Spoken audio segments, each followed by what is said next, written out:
No, usually you can't convince them up front.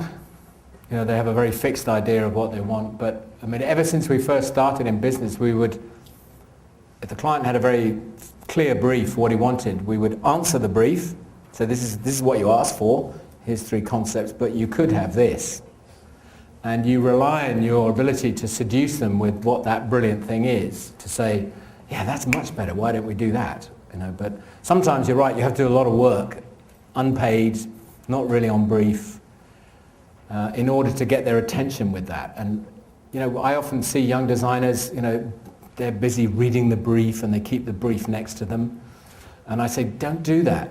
Read it, put it away, put it in that drawer over there and lock it up. And then just think. And when you've finished thinking and you've done the thing you need to do, come back and see how close it is to the brief. Usually you read the brief just before you go to the presentation. So you read it at the beginning and you take it out and say, God Christ, have we done everything? Have we missed anything? Yeah?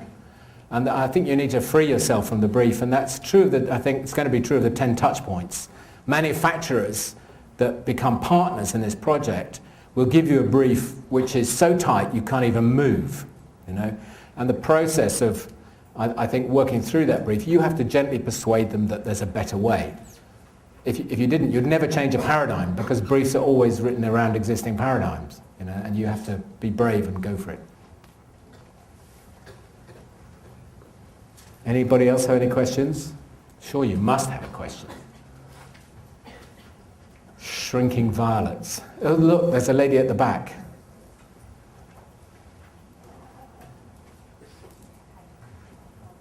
Hello. Yeah, hi, I'm Sharon from Innovation Design. Just like to ask, what is the structure of the company like? Like, how many engineers and designers are there in the team? And when you all think of conceptualize better ideas, do you all conceptualize as one whole team together, or maybe a few specific people will think of the better idea conceptualization? Yeah. Okay, well my company is 58 people, and the Foresight team, which is the knowledge gathering and strategy research team, is 11 people. We have 4 people in our workshops. We have a dedicated team for structural packaging, which is technical packaging, of 8 or 9. And then we have admin and accounts, and everybody else is a designer. But those designers all have different skills. And the model we have in our office is we have dedicated CAD people. They're designers, but they expert on Alias or Pro Engineer or Master Series Ideas or one of those. And they're still designers, but they're in the downstream part of embodiment. But they're still creative guys. And some of those guys, we have just 2 engineers in the whole business. And we have then a lot of what we just call great all-rounders who do front-end stuff or they do back-end stuff.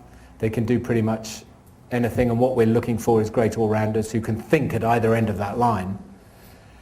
As far as brainstorming is concerned, we don't just do it on our own. Creative events are held with the client, usually technical and marketing people, or for supply chain people from the client company, often with gurus and experts in the field, often with consumers, and we generate ideas together in a round table session, in which case the creative people are the people with the ability to embody someone else's idea. Often someone in management maybe have a really interesting idea, but they just cannot embody that, but we can. And it works really, really well in that situation. That's how it works.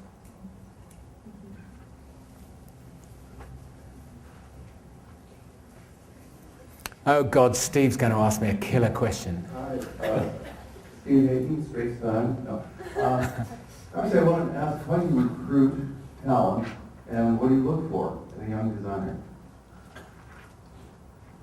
Okay, recruiting is really hard. We find it very, very difficult to find the kind of people that we want, because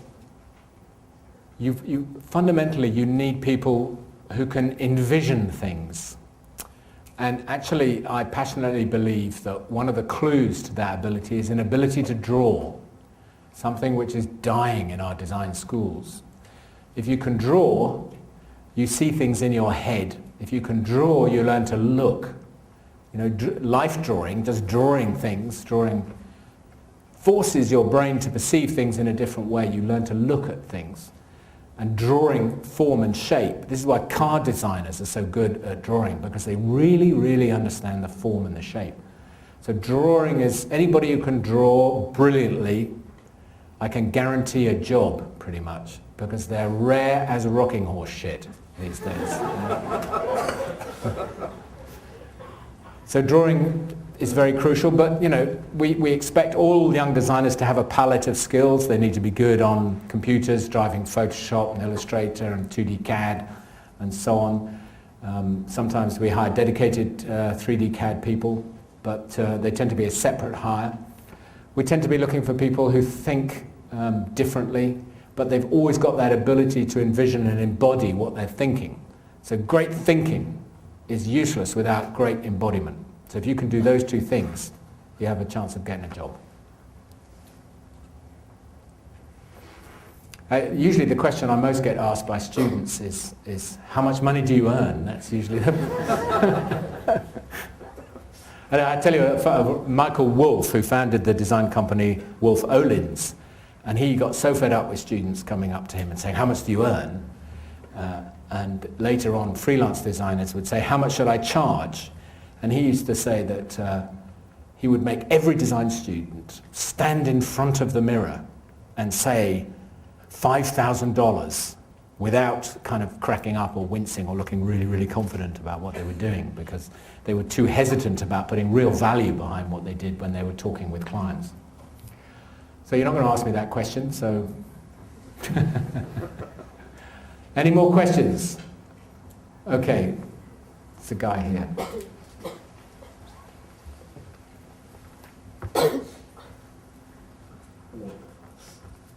You mentioned that our design is about looking to the future, and do you think keeping the tradition is important, or what's the role of tradition in this whole design industry? Well, it has a very important role. I think it's all part of establishing context. You know, if you create something that requires, you know, historical references to its tradition. If you think about a fountain pen from Mont Blanc, you know, there's a whole tradition of fountain pen design that you would be foolish to disregard. And you'll find that design history repeats itself. You know, when I say repeats itself, designers are always looking back for inspiration from the past. There's nothing wrong with that. You take history, you take things that are done in the past, you change them, you reshape them, and out of that comes something new. And therefore you constantly need to respect tradition. But it's a mistake to take tradition and inject it into something where it perhaps has no relevance. I mean, I work a lot in Korea, for example, and designers there talk about Korean tradition. And it's entirely relevant. Their wonderful tradition of ceramics and so on and is fabulous, but it doesn't have a lot of relevance to a plasma television. You know, so you can produce a backstory that makes it sound relevant, but actually it's not relevant at all. So I think the answer to your question is it's a question of whether it's relevant to this or that project.